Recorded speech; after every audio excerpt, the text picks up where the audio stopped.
말씀 보시겠습니다. 예레미야 애가 4장 11절에서 22절까지 생명의 삶 12월 12일분 예레미야 애가 4장 11절에서 22절 다같이 한음성으로 읽겠습니다. 시작. 여호와께서 그의 분을 내시며 그의 맹렬한 진노를 쏟으시며 시온에 불을 지르사 그 터를 자르셨도다. 대적과 원수가 예루살렘 성문으로 들어갈 줄은 세상의 모든 왕들과 천하 모든 백성이 믿지 못하였었도다. 그의 선지자들의 죄들과 제사장들의 죄악들 때문이니 그들이 성읍 안에서 의인들의 피를 흘렸도다. 그들이 거리거리에서 맹인같이 방황하며 그들의 옷들이 피에 더러워졌으므로 그들이 만질 수 없도다. 사람들이 그들에게 외쳐 이르기를 저리 가라, 부정하다, 저리 가라, 저리 가라, 만지지 말라 하였으며 그들이 도망하여 방황할 때에 이방인들이 말하기를 그들이 다시는 여기서 살지 못하리라 하였도다. 여호와께서 노하여 그들을 흩으시고 다시는 돌아보지 아니하시리니 그들이 제사장들을 높이지 아니하였으며 장로들을 대접하지 아니하였음이로다. 우리가 헛되이 도움을 바람으로 우리의 눈이 상하며 우리를 구원하지 못할 나라를 바라보고 바라보았도다. 그들이 우리의 걸음을 엿보니 우리가 거리마다 다 다닐 수 없으며 우리의 끝이 가깝고 우리의 날들이 다하였으며 우리의 종말이 이르렀도다. 우리를 뒤쫓는 자들이 하늘의 독수리들보다 빠르며 산 꼭대기까지도 뒤쫓으며 광야에서도 우리를 잡으려고 매복하였도다. 우리의 콧김 곧 여호와께서 기름 부으신 자가 그들의 함정에 빠졌으며 우리가 그를 가리키며 전에 이르기를 우리가 그의 그늘 아래에서 이방인들 중에서 살겠다 하던 자로다. 으스덩에 사는 딸 에돔아 즐거워하며 기뻐하라. 자니 내게도 이를지니 내가 취하여 벌거벗으리라. 딸 시온아 내 죄악의 형벌이 다하였으니 주께서 다시는 너로 사로잡혀 가지 아니하게 하시리로다. 딸 에돔아 주께서 내 죄악을 벌하시며 내 허물을 드러내시리로다. 아멘. 계속해서 예레미야 애가서를 보고 있습니다. 오늘 본문을 보면 예루살렘의 멸망을 보면서 16절까지의 내용은 뭐냐면 이 재앙의 주체가 누군가, 그리고 이 재앙의 원인은 무엇인가, 이 재앙을 당하고 바라보는 백성들의 반응은 무엇인가, 이것을 우선 16절까지 이야기하고 있습니다. 먼저 11절 상반절을 보면 이 재앙의 주체, 곧 재앙을 내리시는 이가 누구인지를 명확하게 말하고 있습니다. 이 재앙의 주체, 재앙을 내리는 자가 누구입니까? 여호와께서 이렇게 이야기합니다. 그러니까 재앙을 내리시는, 지금 저주를 내리시는 이는 여호와 그 하나님이시라고 이야기하는 겁니다. 그리고 이 여호와 하나님의 재앙의 모습이 어떠한지를 지금 그려져 오고 있습니다. 어떤 모습입니까? 분을 내고 진노를 쏟으시고 불을 지르시고 불을 지른 것과 더불어 사르신다 이렇게 이야기합니다. 그래서 하나님의 모습이 아주 맹렬한 거로 보입니다. 그런데 우리 사람의 입장에서 보면 하나님은 어떤 부분에서 정말 매정하고 냉정하고 잔인하다고 느낄 수도 있습니다. 그렇지 않습니까? 하나님 사람을 어떨 때는 사랑하신다고 그러면서 이렇게 불을 지르시고 사르시고 진노를 쏟으시고 분을 내시는 모습이 어쩐지 너무나 매정하고 냉정하고 정이 없어 보이기도 합니다. 그런 모습이 맞기도 합니다. 그런 느낌이 확실한 것도 맞습니다. 하나님 왜 이렇게 잔인하실까 그렇게 생각하는 것도 인지상정일 수 있습니다. 그런데 다시 한번 생각하면 다시 한번 우리에게 질문을 우리 스스로에게 해줘야 될 것은 뭐냐면 하나님께서 왜 이렇게까지 재앙을 내리셔야 했나? 여기에서 질문을 해서 다시 한번 더듬어 가야 되는 겁니다. 하나님이 매정하고 냉정하고 잔인해 보이는 모습은 맞다 치더라도 하나님이 왜 이렇게까지 재앙을 내리셔야 했나? 여기에 대한 답을 한번 찾아봐야 되는 겁니다. 그렇게 찾아보면 부끄러운 사실이 한 가지 드러나고 납니다. 그는 무엇입니까? 우리 백성들의 죄에 대한 것이라는 겁니다. 누구의 죄나 하나님이 지레 자기 성질을 못 이겨서 자기 성격 때문에 이렇게 백성들에게 재앙을 내리시는 것이 아니라 백성들의 죄악 때문에 하나님께서 이 재앙을 내리신다는 겁니다. 왜 하나님은 백성들의 죄를 보고 이 재앙을 내리셔야 합니까? 하나님은 공의로우시고 정의로우신 하나님께서 보응하시고 집행하셔야 되기 때문입니다.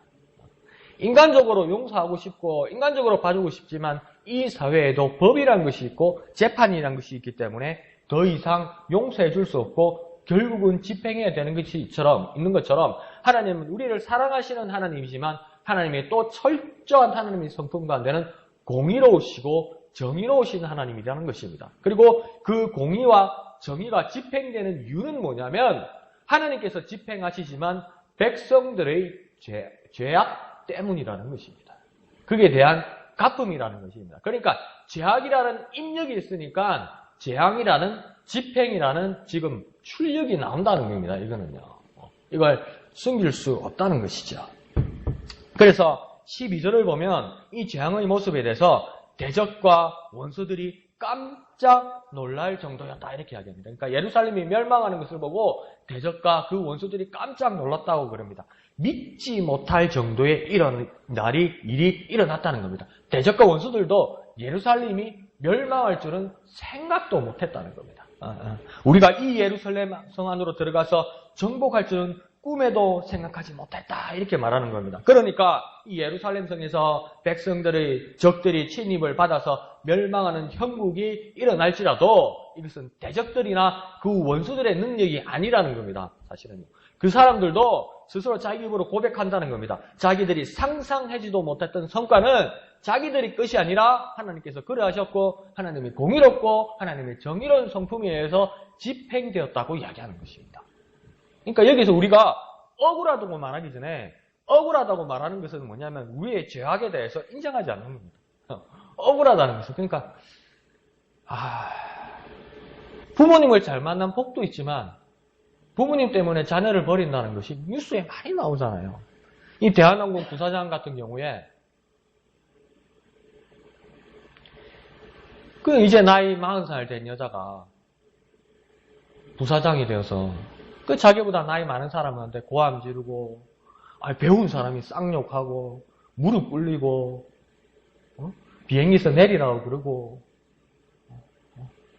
그 부분에 대해서 막 여론이 비판하고 국토부나 검찰청에서 이제 조사하겠다고 그러니까 이 부사장 이 여자가 2시간 동안 울었대요. 그러니까 우리는 그래서 생각해 잘못해서 우는구나. 아니요, 억울해서 울었대요. 억울하대요. 그러니까 이게요, 부부를 잘 만나서 일찍 부사장 된 복도 있지만 부부를 그렇게 만나서 버린 성품이 있는 겁니다. 비참하죠. 그러니까 상상을 못한다. 생각들 모른다. 대적과 원수가 자기들 힘과 능력으로 예루살렘 멸망했다고 착각하고 있지만 사실은 뭡니까? 그 하나님이 재앙을 내리신 겁니다. 그러니까 우리가 착각하고 있다. 우리도 많은 부분에서 착각하고 있다. 억울하다고 생각하면 우리 죄를 고백 못합니다. 억울하다고 생각하면 우리 죄악을 고백 못하고 그럼 하나님께 용서 안 받을 수 없고 하나님한테도 불만이 생기고 이러는 겁니다. 우리의 죄악에 대해서 정확하게 고백할 수 있어야 돼요. 그래야 그 재앙에 대해서 우리는 인정할 수 있고 용서 안 받을 수 있는 겁니다.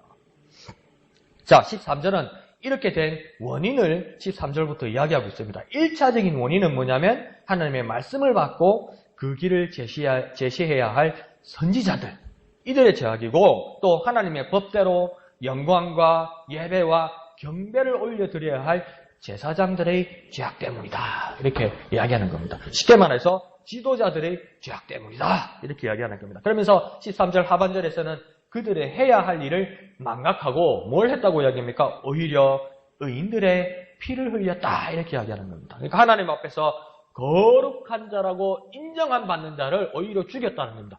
왜 이런 일이 일어날까요? 제사장과 선지자가 하나님 앞에 의롭다고 하는 사람을 왜 죽일까요? 여기 여러 요인 중에 하나는 뭡니까? 성경을 통해서 보면 다윗과 사울과 사무엘과 여러 선지자들과 왕들의 관계에서 보면 무엇 때문에 죽입니까? 의로운 사람도 시기 때문에 그렇습니다. 그러니까 목사님께서 수요일날 말씀하실 때 죄악의 전조는 뭐라고 얘기했습니까? 교만이라고 그랬잖아요. 맞아요. 그리고 또 한 가지는 이게 시기라, 시기.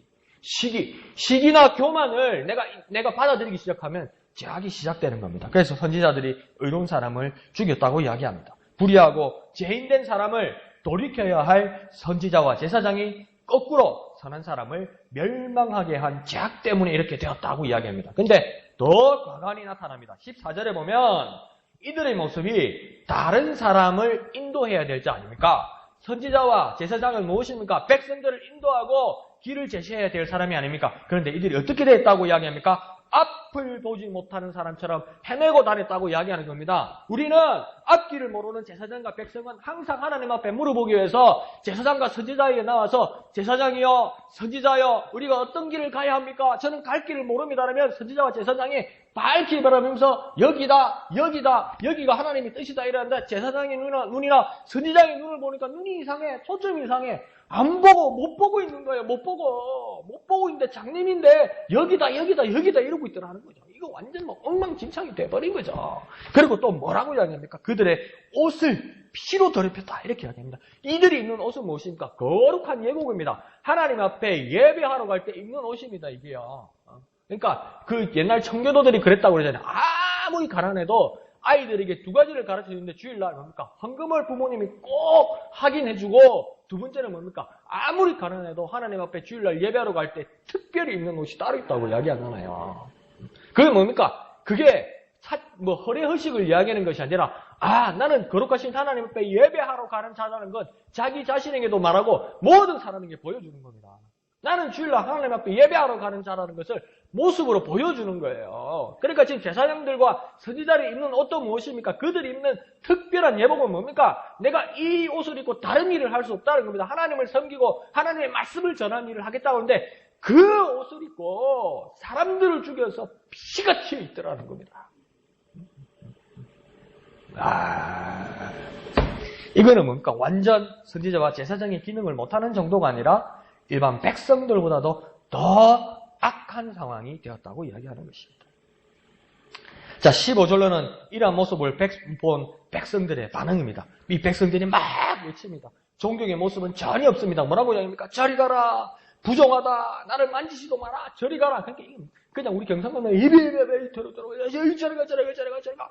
어우, 싫어. 이랬다는 거예요. 그럼 누구한테 그랬다는 겁니까? 선지자와 제사장에게 그랬다는 겁니다. 나를 만지지도 말라고 그랬다는 겁니다. 그런데 선지자와 제사장은 어떤 일을 하는 사람입니까? 사람들을 가까이 하고 부정한 것을 오히려 깨끗하게 하고 어루만져줘야 할 그들의 모습이 사람들이 꺼리는 모습이 되어버리고 말았다는 겁니다. 정반대가 되어버리고 말았다는 겁니다. 하반절에서는 이렇게까지 말합니다. 이방인들마저 이들이 다시 여기에 살지 못할 것이다. 그러면서 쫓아내었다고 이야기하는 것이지. 16절은 그 원인을 다시 한번 명시합니다. 뭐라고 이야기합니까? 왜 이렇게 되었느냐? 16절은 뭐라고 이야기합니까? 여호와께서 노하시고 흩으시고 돌보지 않으시기 때문이다. 하나님께서 화가 나셨다. 그래서 하나님이 백성들을 흩으셨다. 그리고 더 이상 돌보지 않기로 작정하셨다. 무엇 때문입니까? 하나님의 성질 때문이 아니라 백성들의 재앙 때문이고 백성들의 죄악은 무엇입니까? 하나님의 공의와 정의로운 집행이 있기 때문이라고 이야기하는 것입니다.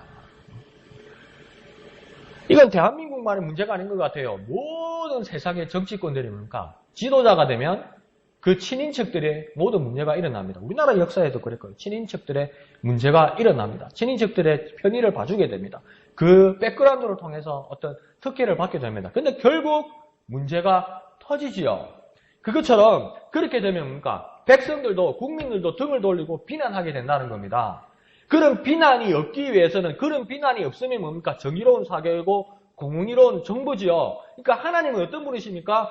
정의로운 분이고 공의로운 분이세요. 하나님께서 정의로우시고 공의로운 분이신데 우리 죄악에 대해서 백성의 죄악에 대해서 모른 체하고 넘어가게 되면 그냥 사랑으로 덮어주게 되면 하나님은 어떻게 됩니까? 부패한 하나님이 되는 거예요. 여러분.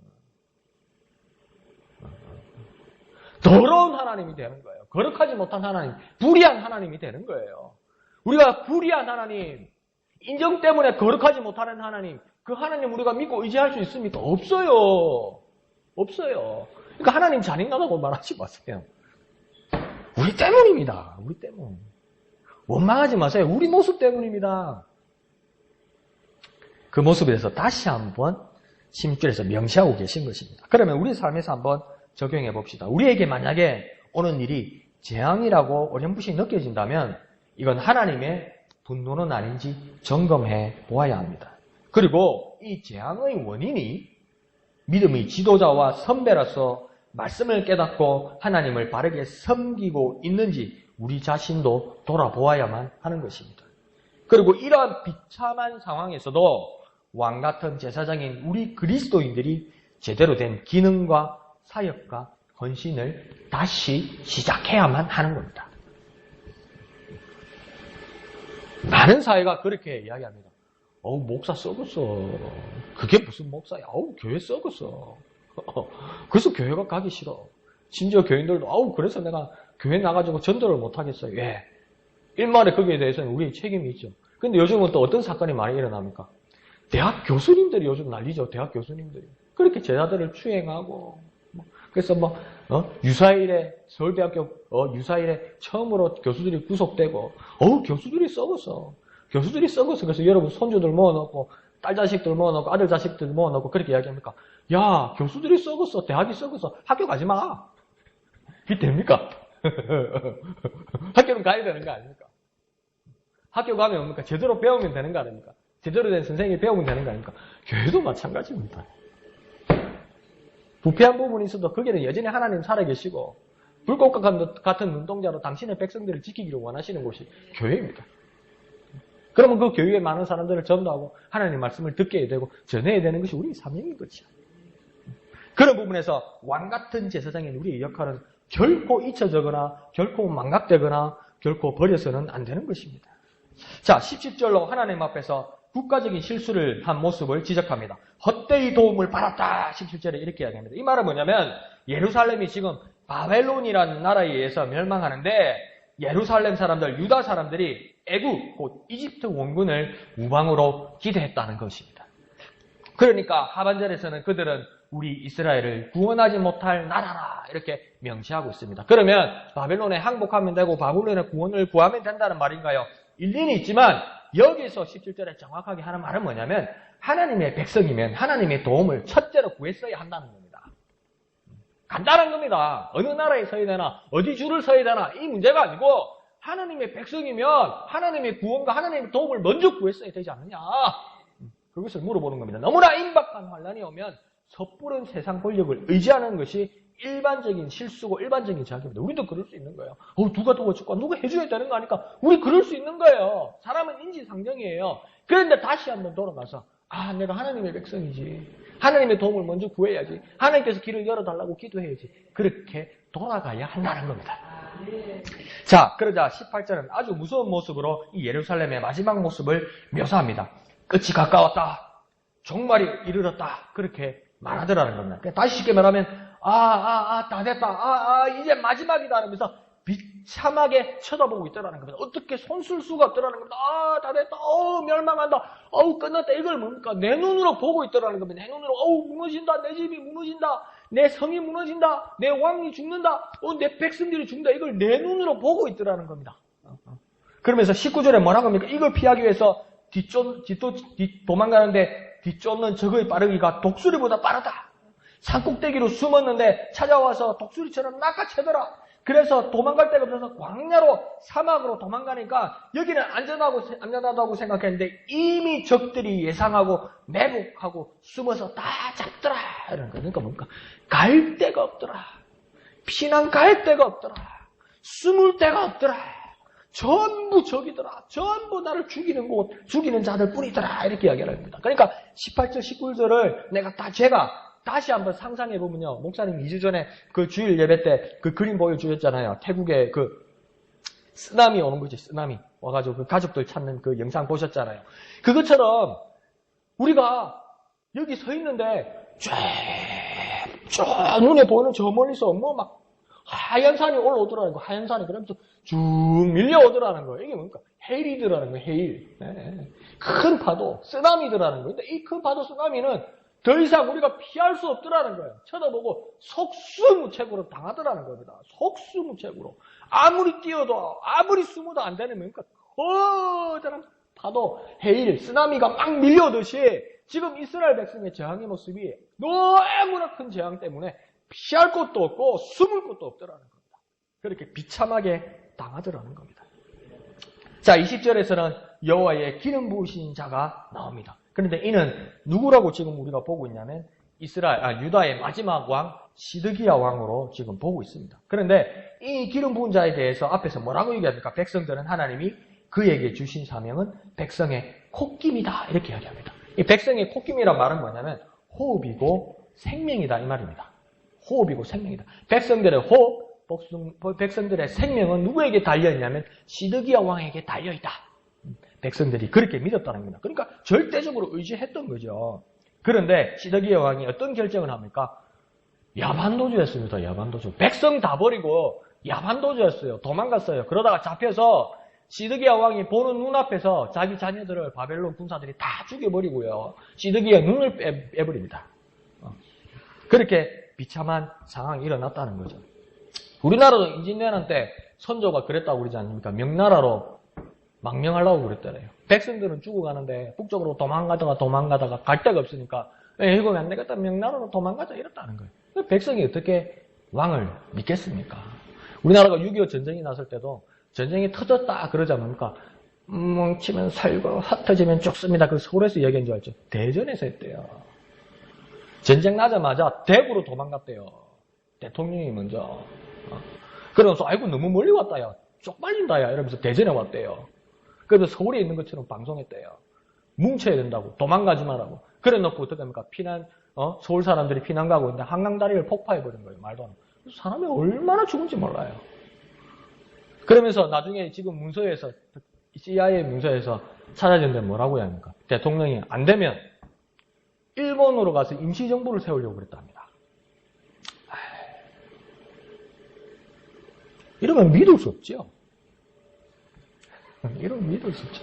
투표 잘 하셔야 됩니다, 여러분. 앞으로 투표 기도 열심히 해서 투표 잘 하셔야 됩니다. 목사님 내가 없지 않습니까? 저도 잘 모릅니다. 그러니까 하나님만 아시니까 하나님 앞에 기도 열심히 하고 투표하셔야 됩니다. 그러자 백성들도 오늘 본문의 백성들도 하반절에 뭐랍니까? 그럼에도 백성들은 여전히 시드기야 왕에게 어떤 기대를 하고 있었습니까? 그의 그늘에서 우리가 외침해서 그들의 침략에서 살 수 있을 것이다. 그런 기대와 믿음을 가졌다는 겁니다. 왕은 여전히 우리를 지켜줄 것이다. 그렇게 기대하고 있습니다. 왕은 우리를 지켜줄 것이라고 했는데 왕은 이미 성을 도망가서 지금 바벨론에게 잡혀 있었다는 겁니다. 백성들은 뭐라 합니까? 왕을 보지도 못했으면서 왕은 여전히 우리를 지켜줄 것이다. 우리 생명이다. 우리 콧김이다. 이러고 있다는 건데 이거 얼마나 비참합니까 이거. 그런 재앙이 예루살렘에 왔다. 이렇게 이야기하는 겁니다. 그러자 21절을 보면 바벨론이 예루살렘을 정복할 때 에돔이 합세하여 예루살렘, 유다를 괴롭혔다고 이야기합니다. 이 에돔은 어떤 사람입니까? 야곱, 에서 형제인 에서의 후손들입니다. 그러니까 쉽게 말하면 뭡니까? 에돔은 형제국입니다. 그런데 거기에 대해서 21절은 뭐라고 이야기하냐면 지금은 에돔 너희가 즐거워할지라도 결국에는 벌거벗는 재앙을 받게 될 것이다. 지금은 즐겁지. 지금은 권력 편에 들어서 형제국을 지켜주지 않고 적국 편을 들어서 너 형제국을 괴롭히니까 즐겁지. 정복한 것 같지. 그러나 결국에는 너희들은 벌거벗는 재앙을 받게 될 것이다. 하나님께서 그렇게 예레미야를 통해서 경고하는 것입니다. 그러면 자 목사님 이렇게 비참하게 오늘 새벽에 끝날 겁니까? 그런데 22절에서 이제 소망의 말씀을 주고 계십니다. 22절을 다 같이 한번 읽어볼까요? 시작! 딸 시온아 내 제아가의 형벌이 다하였으니 주께서 다시는 너로 사로잡혀 가지 아니하게 하시리로다.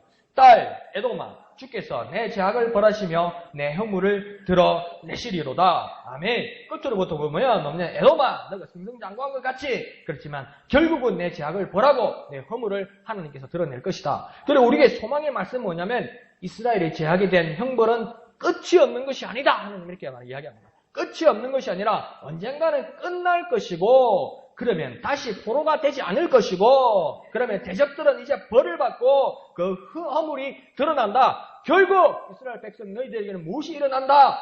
회복시켜 주신다. 이렇게 말하는 겁니다. 회복이 일어난다고 이야기하는 겁니다. 재앙은 끝이 없는 것이 아니고 사람의 눈으로 우리에게 오는 재앙은 끝이 보이지 않고 영원히 갈 것 같고 이거로 아무것도 안 될 것 같은데 하나님이 뭐냐면 이 재앙은 하나님의 눈으로 바라볼 때는 저기에 끝이 나 있고 저기에 끝 다음에는 그러니까 회복이 일어나고 너희들을 괴롭히는 자들에 대해서도 하나님이 역전과 반전으로 하나님께서 도리어 그들에게 재앙을 내리실 것이다.